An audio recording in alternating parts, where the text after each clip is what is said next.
My all cuties, তোমরা সবাই কেমন আছো? তোমাদের রিকোয়েস্টে আজ তোমাদের জন্য নিয়ে চলে আসলাম কুন্দন স্টোন ডিআইওয়াই। তোমরা অনেকেই আমাকে রিকোয়েস্ট করেছো কুন্দন স্টোন দিয়ে জুয়েলারি তৈরি করার জন্য, তাই অনেক ব্যস্ততার মাঝেও তোমাদের জন্য নিয়ে চলে আসলাম একটি নতুন ভিডিও। কুন্দন স্টোন দিয়ে এই প্রথম আমি কিছু তৈরি করতে যাচ্ছি। কুন্দন স্টোন কিনে আমার পকেট এখন পুরোই খালি। এই স্টোনের এত দাম কেন বাবা? দেখছো, তোমাদের রিকোয়েস্ট রাখার জন্য আমার কত কত টাকা খরচ হয়। তোমাদের শুধু বলছি একটা লাইক আর একটা সাবস্ক্রাইব করতে, তাও তোমরা করো না। এত কিপটে কেন তোমরা? আমার মতো হও। দেখছো আমার কত কলিজা, আমি আমার সব টাকা খরচ করে দেই তোমাদের রিকোয়েস্ট রাখতে। তো কিপটামে ভালো না, বুঝলা?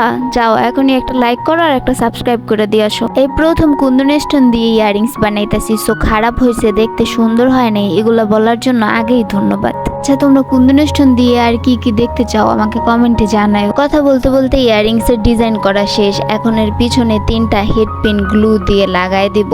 দেন একটা আই পিনের মধ্যে baby pink colour glass bits দিয়ে এটাকে কার্ভ করে নেব। আচ্ছা, তোমরা ছেলেরা কে কে বেবি পিঙ্ক কালার লাইক করো আমাকে জানাও। মেয়েদের জিজ্ঞেস করলাম না, কারণ বেশিরভাগ মেয়েদের বেবি পিঙ্ক কালারটা ফেভারিট।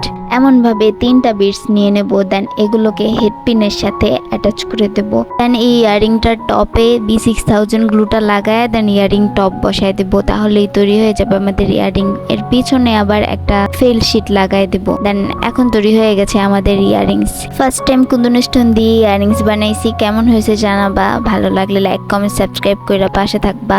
Bye bye.